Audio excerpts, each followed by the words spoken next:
ভালো করে ধরে বল।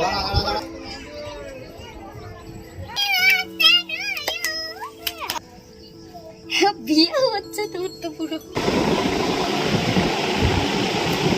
আল্লাহু আকবার, আল্লাহু আকবার। গাইস আসসালামু আলাইকুম, my Tania Parvin official and welcome to my another blog. Guys আজকের ব্লগটা একটু বেশি স্পেশাল করতে যাচ্ছি, কারণ আজকের ব্লগে আমি দেখাতে চলেছি আমাদের চাঁদরাত এন্ড আরো কিছু দেখাতে চলেছি আমাদের ঈদুল আজহার। তো আমি একটু বেশি খুশি, কারণ আজকে আমি কত যে আনন্দ করি সেটা তোমাদের শেয়ার করার জন্য আজকের ব্লগটা। তোমরা কিন্তু অবশ্যই করে ব্লগটা দেখবেন এবং আমার চ্যানেলটা অবশ্যই করে সাবস্ক্রাইব করে দেবেন। যেহেতু আজকে চাঁদরাত আর সন্ধ্যেও হয়ে গেছে, তাই আমরা এখন যাব মেহেন্দি পড়তে। মেহেন্দি পরার জন্য তো মেহেন্দি লাগে, তাই আমি এখানে নিয়ে নিয়েছি দুটো মেহেন্দি। কারণ আমি একটা মেহেন্দি নিলে সেটা যদি না কালার হয় আমারই দোষ, তাই আমি দুটো মেহেন্দি নিয়ে নিয়েছি। তাই যেটা ভালো হবে আমি সেটাই করবো। সো এভরিওয়ান, আমার দিদি মেহেন্দি করে দিচ্ছে, আর একটা দিদি মেহেন্দি পড়ছে। তো সে খুব সুন্দর মেহেন্দি করতে পারে, তো আর সেও আমাকে মেহেন্দি করে দেবে, বাট সে এখন করছে বলে আমি এখন তার কাছে করছি না। আমি আরেকটা দিদির কাছে যাচ্ছি, তার কাছে একটা পিট করার জন্য, তারপরে এসে ওর কাছে করবো।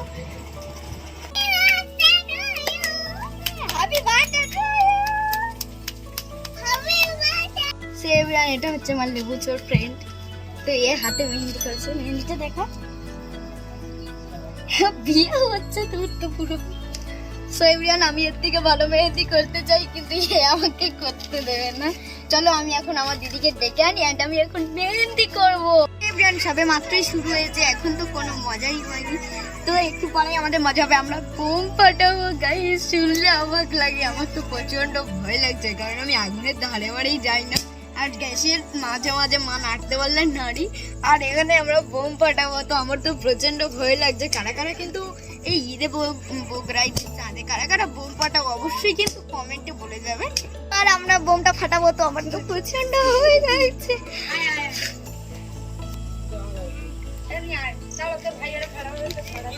সরে যাও, সরে যাও বাবু, সরে যাও। দিদি হ্যাঁ, ইয়া কেমন লাগে দে। ও সরে আল্লাহ এ পিছনে দিন লা ইলাহা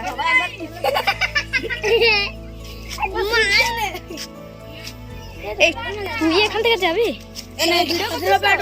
সরে যা, সরে যা তুই, সর।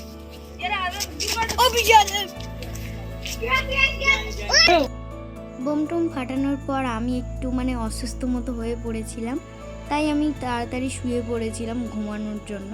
তো আমি ঘুমিয়ে গিয়েছি, এদিকে আমার দিদি মেহেন্দি করে দিয়েছে। তো সকালবেলা উঠে তো আমি ভেরি খুশি, একদম ভরে গিয়েছে আমার মন। হেই বিয়ন, আজকে ঈদ, তো আমি ঈদের জন্য পুরোটাই প্রস্তুত। তোমরা হচ্ছে যে এত সুন্দর একটা ঈদ হচ্ছে, আর আমি টোটাল সাজিয়ে একটা সিম্পল নাইটি আর একটা সিম্পল ওড়না পরে আছি।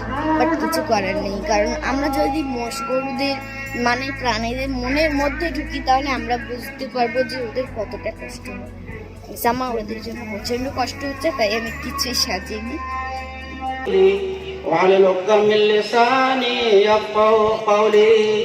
আল্লাহু আকবার, আল্লাহু আকবার, লা ইলাহা, পড়ো সবাই, আল্লাহু আকবার, আল্লাহু আকবার, লা ইলাহা ইল্লাল্লাহু, আল্লাহু আকবার, আল্লাহু আকবার, ওয়া লিল্লাহিল হামদ। এখন জবাই হবে, তো চলো তোমাদেরকে দেখিয়ে দিই। সো এভরিওয়ান, নামাজ পড়া শেষ, তো সবাই এখন চলে এসেছে আমাদের মোষটা জবাই করার জন্য। তো প্রতি বছর আমাদের মোষটাই প্রথমে জবাই হয়।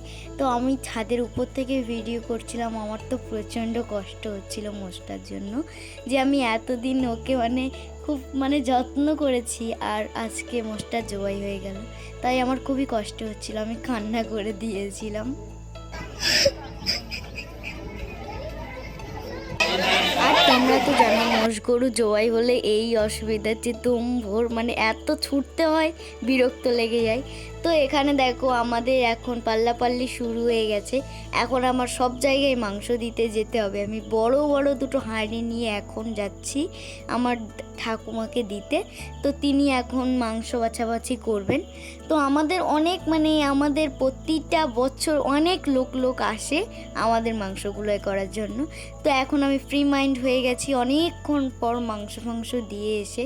তো এখন দেখো আমার ভাইয়াকে দিচ্ছে এখন একটা মেশিন দিয়ে আমার ভাইয়াকে একদম মোলে দিচ্ছে, তো যেভাবে দিচ্ছিল তো আমারও প্রচণ্ড হাসি পাচ্ছে। আর এদিকে দেখো আমাদের মাংস তো শুরু হয়ে গেছে কষানি। তো আমি এখন চলে এসেছি মুখ হাত পা ধুইতে। তো আমার ধোয়া কমপ্লিট। তো দেখো এখানে আমাদের পাড়াপড়শির কাকিমারা কিভাবে ঝিগড়ি ফিগড়ি পুকুরে নিয়ে ধোয়। তো তারপরে আমি এখান থেকে স্নান করে যাচ্ছি, এবার গিয়ে ফ্রেশ হবো, তারপরে কিছু ভিডিও বানাবো। সো এভরিওয়ান, আমি তো এখন ফ্রেশ হয়ে খাওয়া দাওয়া করে নিয়েছি। তারপরে আমি একটু উঠেছি যে ছাদের উপরে কিছু ভিডিও বানানোর জন্য। দেখো এত লোকজন চেঁচাচ্ছে, বাধ্য হয়ে আমি শুয়ে পড়েছি। খুব সুন্দর বাতাস দিচ্ছে, আমার তো ভেরি নাইস লাগছে। আর আমি কি বলবো, এত সুন্দর প্রকৃতির মাঝে এরকম ভিডিও বানানোর মজাটাই আলাদা গাই। সো এভরিওয়ান, আমার দিদি বলছে যে তার খিদে লেগেছে, আর সে তো গোশ খেয়ে পারছে না। সে কান্না করছিল যে আমার মাছ দিয়ে ভাত দিতে হবে না, তো আমি মারা যাবো।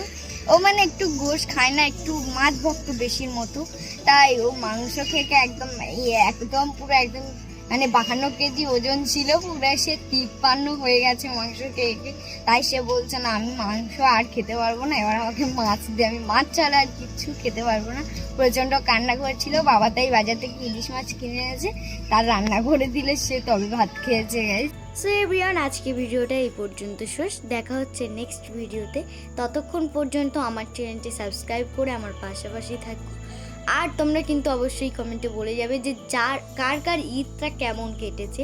আমার তো ঈদটা খুবই ভালো কেটেছে, আর জানি না তোমাদের ঈদ কেমন কেটেছে, তাই তোমাদের কাছে কমেন্ট চাইলাম। আর এটাও বলবে কারা কত মাংস খেয়েছো, আমি তো আর মাংস খেয়ে পাচ্ছি না। কে কত মাংস খেয়েছো অবশ্যই করে কমেন্ট করে জানাবে, আর কার মাংস ভালো লাগে এটাও। আর আমার চ্যানেলটি সাবস্ক্রাইব করে দাও, পাশাপাশি থেকে। আল্লাহ হাফেজ।